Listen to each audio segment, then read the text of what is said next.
Hello, hello. October 7th, 2025. And right now I'm just on a morning drive to Austin, just going back from home, just making a 1 day trip. And I'm listening to a lot of the word this morning. Was in Psalms 103 to 107. And those are amazing Psalms. Praising the Lord. And yeah, there's some wisdom in there as well.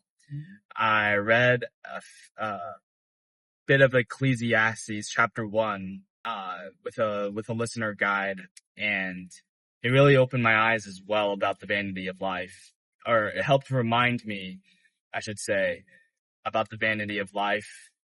How we take nothing, no wealth, no possessions, no fame. We take nothing with us except, and this is what I believe and also what my mentor believes, but we take like our memories, our character, and then also we get to remember the relationships that we built here on earth, and then we get to celebrate that in heaven.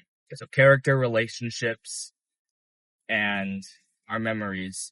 And I think that's why it's so important to make the most out of life, I believe, to experience the fullness of life, have diverse experiences, and save souls. It's the most important thing.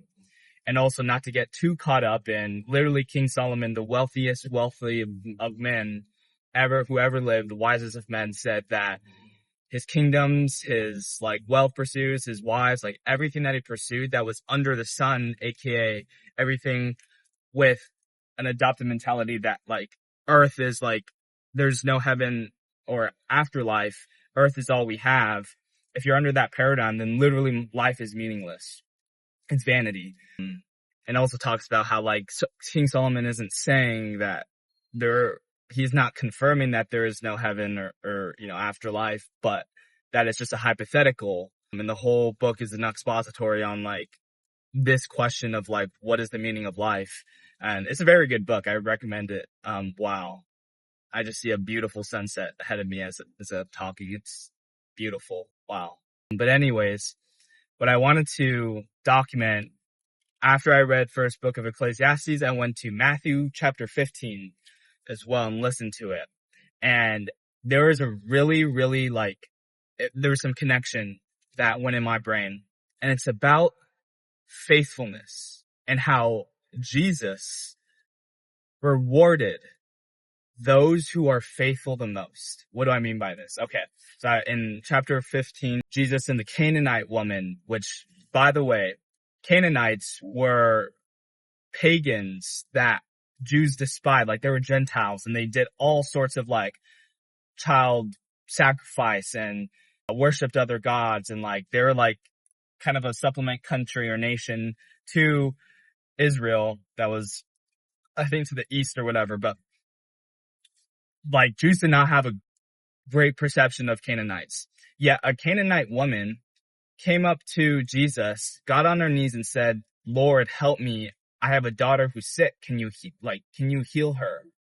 And Jesus actually said, "I was sent to the sheep of Israel," meaning his mission in that season was to minister to Israel, to the Jews, as far as why during that part of his ministry, right? That's why he said that.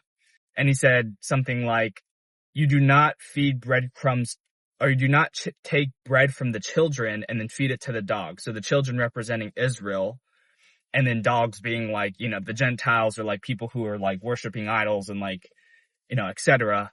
But what the Canaanite woman said, she said, "Yes, Lord, even the breadcrumbs are enough for the dogs," or something like this.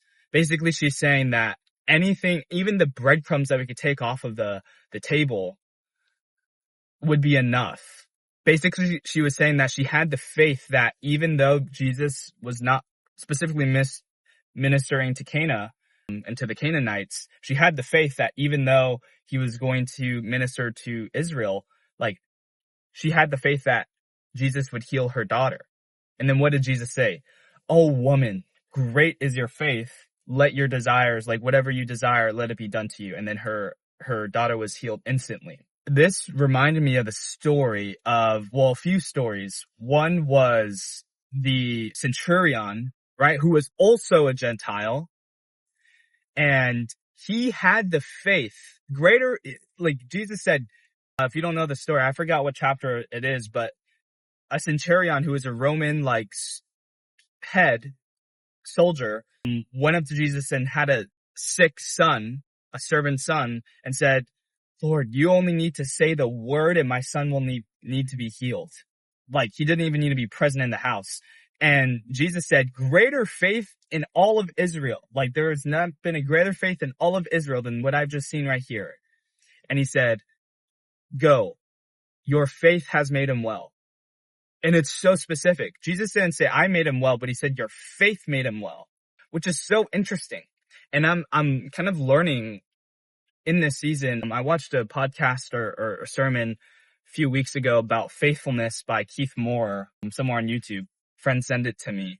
And it talks about how in the kingdom of heaven, the currency of heaven is not like a physical currency like money, but it's actually faithfulness. Faithfulness is the currency in which you could say, economic system of the kingdom works. So God would reward faithfulness. God rewards faithfulness. How do we know this? We look no further to those stories where Jesus, knowing the Gentiles, did all these things and weren't like part of Israel, he still rewarded and healed the Gentiles like sicknesses or sons or daughters or, whatever they were requesting. Why? Because they were faithful. And the second story that it reminded me of was the story of the woman who had a discharge and she only touched the robe of Jesus. Like, there was a big crowd and everyone was pressing against Jesus. And then this woman, like, literally tries to squeeze through a crowd, and then she just brushes against she said before, if I only get to just touch a piece of his robe, I will be healed. Like, she had the faith, right? Again, the key thing of all these Gentiles or people, they had faith that Jesus would make them well. And whenever she touched the robe, she was actually healed. And then Jesus said, oh, who touched me? What? I just felt power left out of me. Who touched me?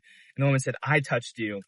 And Jesus came to her and said, your faith has made you well, right? Because you could say it's a misconception to think that the only credit of healing, of the healing of, your body or the body of others, like if you actually heal someone, I feel like it's a common misconception that it was only Jesus who did all this. Yes, the power came from Jesus. I'm not denying his source, but it was also because we had the faith. It's almost like faith is a part of the equation along with Jesus for us to exercise his power and his authority.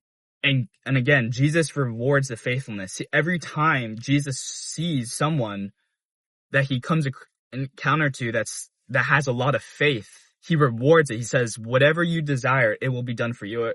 It will be done according to your faith, or your faith has made you well. Like, all of these, it's all about faith. And that really stood out to me. Like, those words, when I was listening to them, it like popped out in me. And then I just made all these connections of what I'm just describing here. So your faith is more powerful than you think. Your faith, guys, is more powerful than you think. And I could probably make a whole video on expanding more on this concept, but this is specifically what I was listening to from Matthew 15 and what I was listening to today. But yeah, this is also like a reminder for me of like, you only need that of a faith of a mustard seed, and you could still have and exercise the divine power of God. And it's insane. It's insane. Yeah, those are my takeaways. October 7, 2025, Elijah Kim. Peace.